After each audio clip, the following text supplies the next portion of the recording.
If a president is implicated in a crime, can they claim executive privilege and remove themselves from an investigation?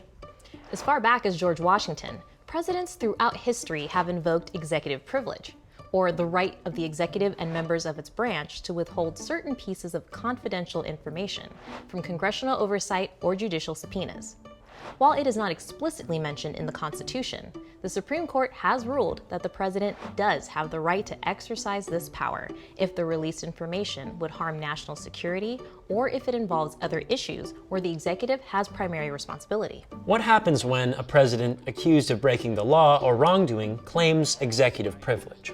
And what happens to confidential information when members of the executive branch, including the president themselves, come under judicial investigation? These questions were at the heart of a landmark Supreme Court case.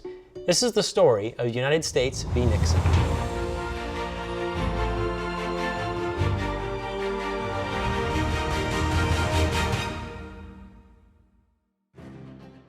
In June 1972, 5 men broke into the Democratic National Committee headquarters at the Watergate Hotel in Washington, D.C.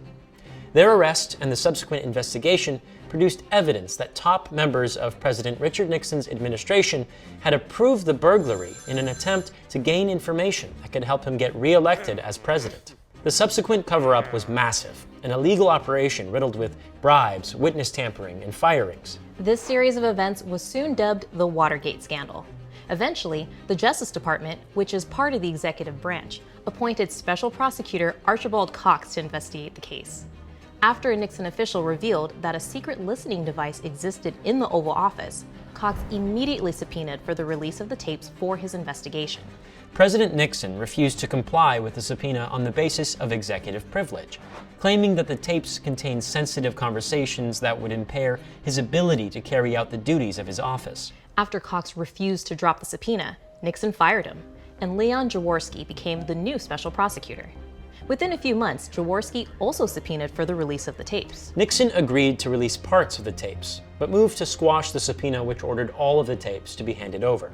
Judge John Sirica of the District of Columbia District Court first heard the case and rejected Nixon's argument that executive privilege protected the president and his officials from any and all judicial proceedings, especially impeachable crimes. The Supreme Court agreed to hear the case upon appeal. So, how would the High Court rule? Does executive privilege protect the president and his officials from any and all judicial proceedings? In an 8-0 ruling, the court upheld the subpoena as legal and ordered Nixon to obey it. Writing the unanimous opinion, Chief Justice Warren Burger stated, quote, "In designing the structure of our government and dividing and allocating the sovereign power among 3 co-equal branches, the framers of the Constitution sought to provide a comprehensive system. But the separate powers were not intended to operate with absolute independence." The Chief Justice went on, stating, quote, "The President's broad interest in confidentiality of communications will not be vitiated by disclosure of a limited number of conversations preliminarily shown to have some bearing on the pending criminal cases." President Nixon released the subpoenaed tapes, though with 8.5 minutes mysteriously missing. Within a few weeks, he resigned from office. The tapes revealed that Nixon was aware of the burglary and the attempts to cover it up, and that he knew he would most likely be convicted during his impeachment trial. The issue of balancing powers in our government is an ongoing debate between the executive, legislative, and judicial branches. What will be the next case involving executive powers? This has been the story of United States v. Nixon. Thanks for watching, guys. Don't forget to like this video and subscribe. See you next time.